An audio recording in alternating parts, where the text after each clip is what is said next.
Get my statement out here. First, I want to thank everybody for coming. I know you've been here all day and I really appreciate it. You know that this is very near and dear to our heart, the welfare of these animals. As you know, we received notification late yesterday that Terry Thompson's widow wanted to pick up the animals today.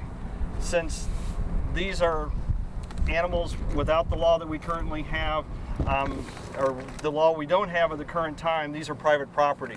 These are not the zoo's animals, and we feel for the welfare of the animals, we'd like to keep them here for a little while longer.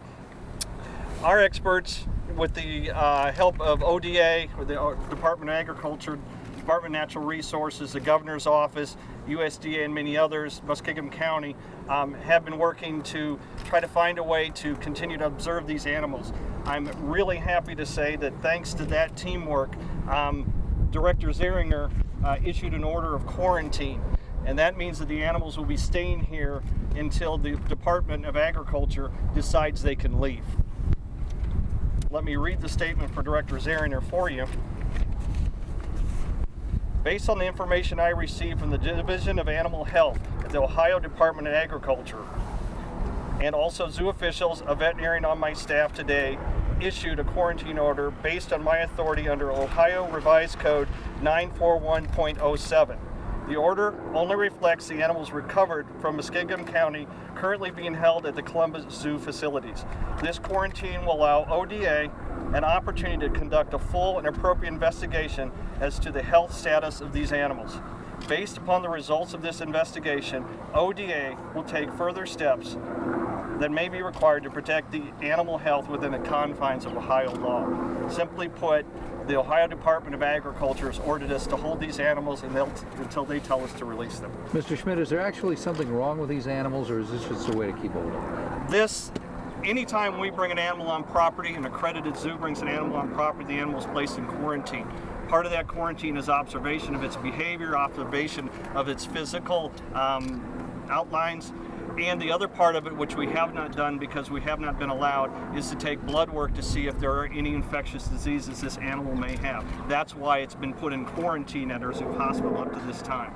The state wants to take further action to be able to pull the blood to make certain that there are no zoonotic disease issues with these animals. Was Mrs. Thompson here today, and what was her reaction to this quarantine? I was not with Mrs. Thompson today. She is here today. She is visiting the animals. She has been informed of this order. Is that her big truck, that big white truck back there? Yes. Has she been visiting regularly? She has visited one time last week. When will the blood test be administered?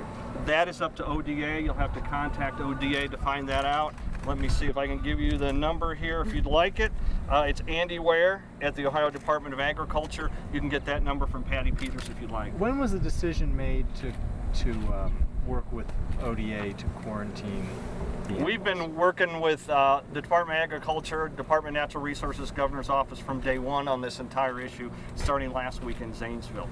So this effort has been underway all along because we want to make sure that we continue to ensure the safety of the public, and especially in our hearts, the safety and the welfare of these animals. But was this an effort to, were you planning to do this anyway, or was this basically a last-minute attempt to stop her from taking the animals today? This isn't any last-minute attempt. This is what we feel should happen, what the state has decided is necessary to ensure and to continue to go along the lines to help us develop a law that this never happens again. Any idea how much it's costing to keep these animals here? And are you still looking for help? Is the state helping you out? How does that work? We've had great response from the public. I can't tell you exactly what it's costing. I can tell you it's costing everything we've raised from the moment we went out to Zanesville till now, taking care of these animals, staff time that we've been involved in this, as well as any food and everything else. So we can use help. We're very grateful for that help. Thousands of dollars? At least thousands of dollars. What kind of diseases might you be expected to find, or would you be looking for? You'll have to talk to the ODA on that one. I can tell you that Celebes macaques and macaques in general carry the herpes B virus normally. Can't tell you if these do. That hasn't been determined. How long ago did you find out these animals were not legal? I mean, We just found out. You can see the order. We have copies of that order.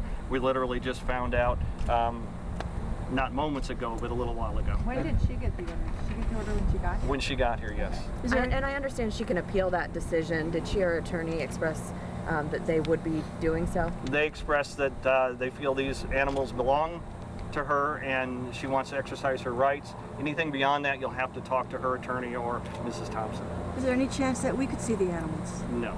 We still want to keep them in quarantine to allow them to settle down, and especially now when the state veterinarian has said no one can see them, stay clear of them. So we will work with the Department of Agriculture on the procedure going forward, what they would like us to do.